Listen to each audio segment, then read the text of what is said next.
Hello friends, if you're new to the channel, this is video number 4 in a series of videos I have put together showcasing some easy ways to build your own custom knives with basic tools. In videos 1 through 3, we selected a pair of Russel Green River knives.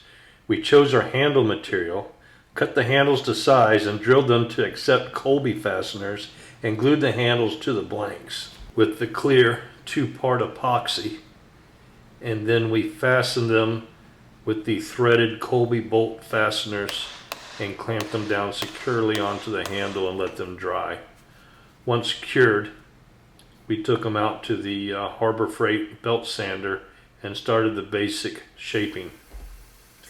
So now in this video number 4, we are going to grind in a finger choil onto both blades, reshape the handle, and then we'll do our finish sanding and prep them for the final video where we do the patina.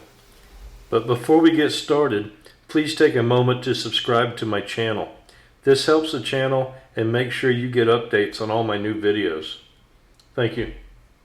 So Russel Green River Knife Works began in 1834, and they make these knife blanks of high carbon steel.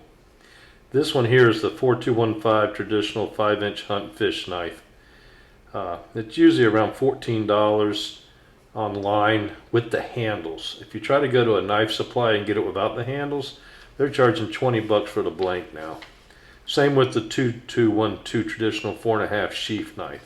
So shop around. So what we're doing today is we already have our handles glued on with the Colby fasteners, but I'm not quite happy with the way they are. See, there's no finger choil, and I'm worried about your hand sliding up the knife while you're using it. So what I'm going to do is use my drill press and a mandrel sander, and I'm going to grind in a finger choil onto both knives. Now, I've never done this before, especially on a hardened steel blade, and it could turn out to be very difficult, so I'm not sure exactly how it's going to work. So we're in this together. Let's see what happens. But we definitely need a choil, so one way or the other we're going to get one on here. So before I put this thing on the drill press, you know, it's got a sharp blade. I don't want to hurt myself, so I need to get this thing level. So I'm going to take a piece of the same micarta that we installed on the handle to begin with and use that to level it out. But I still need to get it up off the table a little bit. So I'm going to take these set of original handles, the hickory handles that came off, push these rivets out so they're not in the way. And I'm going to add one of these to both sides to lift the knife up a little bit higher than that. You know, so it'll sit like this, and that'll raise the blade up off the bed, and then I secure it with some masking tape. And now I need to find out where I want my choil. So I can just take this, and it's a perfect way to eyeball it and just decide exactly where you want the center of the radius to sit, about where you want the choil. You know, feel the knife in your hand. It's going to be different on each blade because one's got a 4.5-inch handle, one's got a 5-inch handle. But this one I know where I want it, so I'm going to mark it. So when I take it to the drill press, I know exactly where to sand, because I want a definite choil. I don't want it all walled out. So now I'm going to mount my mandrel into my little drill press here. I really hate these keyless chucks. Don't ever buy one. Get one with a normal chuck key. But that's why I put the spacers on there, because what I want to do is I want to oscillate the drum so I don't just wear a groove into the mandrel from the knife blank. The knife blank is obviously a lot harder than the micarta handles. So I'm going to want to oscillate that drum up and down. So what I'm doing here is I'm making sure that at the downstroke I am at one end of the drum. That way I have the full range of motion as I bring the spindle up and down. and I can oscillate it from one end to the other, like this. So I'm just testing it out. But I didn't tighten the mandrel nut good, and the drum sander piece is slid up. So I tightened it with a wrench, and I added my shop vac, and now we're ready to start grinding on this handle.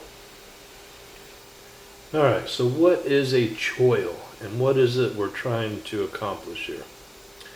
Well, definition of a choil is an unsharpened area on a knife nearest the blade.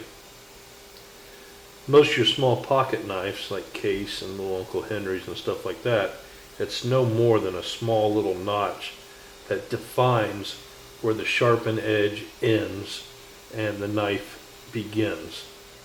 But on a lot of fixed blades, and of course your better Spyderco folders, they have is what's called a finger choil. And the purpose is to indicate where your hand stops before getting into the sharpened edge.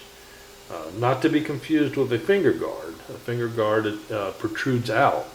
A choil is notched in. So that's what we're doing here. We're notching it in to create an indicator of where our hand is going to stop before it gets into the sharpened blade. And it's also going to indicate where to stop sharpening the knife as well.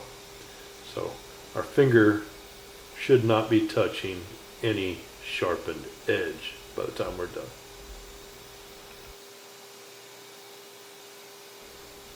So this is actually coming along a lot quicker than I thought.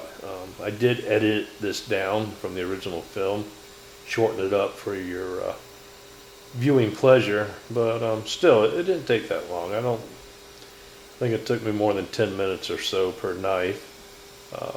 Like I said, I was going slow with just a good steady pressure, not light pressure and not forcing it, just letting the sander do its own.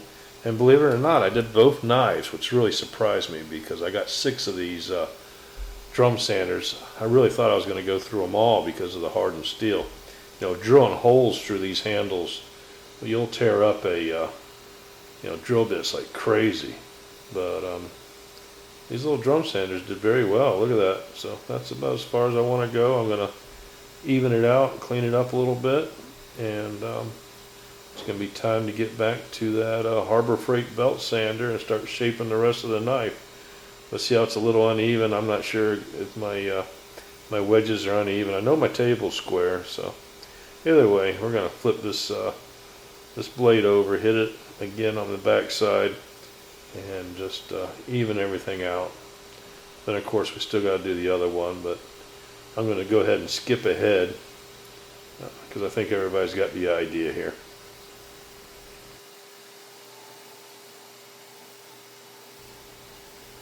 Alright, like they said, all good times come to an end, and we're done making the choils. I'm just going to clean it up, let that vacuum suck all that dust up, and check it out. It is looking good, ready to go.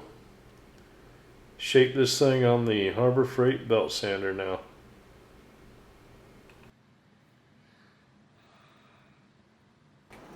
So I went up to Home Depot and they had the Diablo sanding belts for the 1x30 belt sander.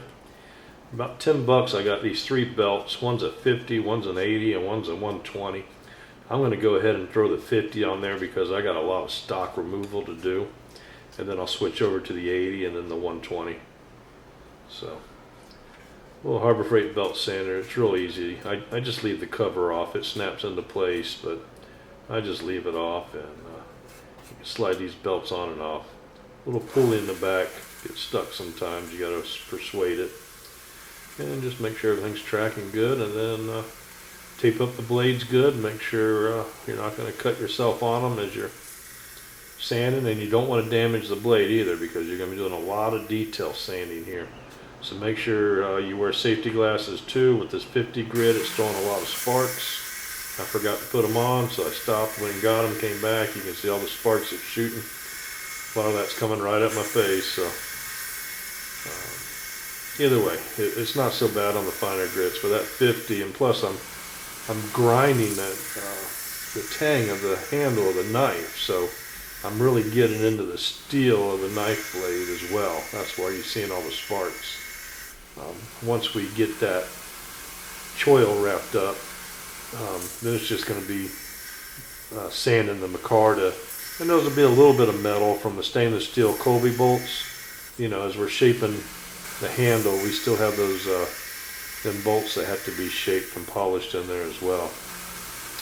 But as you can see, now I took the choil on the handle end of it and just took it straight back. So now there's a clear definition of where the blade begins and where your finger needs to stop. And it's just an edge. So now we're just getting into it, and you know, you can't rush this either. Make sure you wear a respirator. I didn't have one. I tied a towel around my face, you know, to keep the dust out. Got my safety glasses on, and this whole process, you know, 2 knives, I was probably out there for at least 2 hours, you know.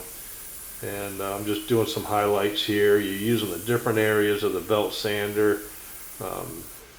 You know, for reverse curves, you can use the top, and it just allows you to get in here. You can see where I'm starting to, the shape's starting to come into place. This is the little skinner, and I still have to do the fish knife. Now this area here, see, it doesn't have a backing, and it allows the belt, if you can see, the belt's allowed to kind of get concave there, and that's going to help give you the nice smooth radiuses. You can't do that down below where you have the backing plate. You'll steadily have a solid angle there, but this allows enough flex in the belt to just kind of concave around the angles, and it allows you to get everything nice and round.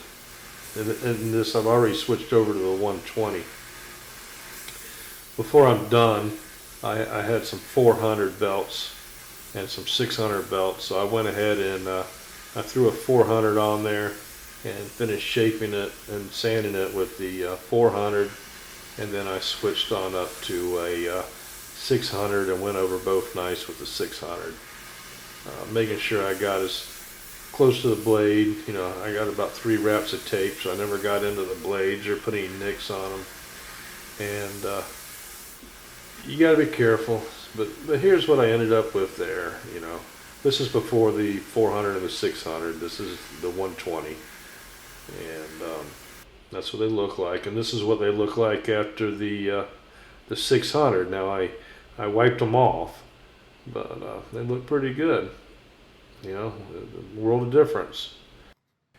Now some people will take them over to a buffing wheel and use compound and try to get them better than this, but you know, these is canvas micarta. It's actually brown canvas micarta, and the reason I use that material is because once it gets wet, it'll actually gain traction.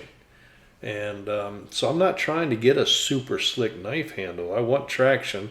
I want it to look good, but when it gets wet, either with water or blood, because these are game processing knives, I want to gain that traction. And they will. You can take them up to 600, and they'll still get a little traction.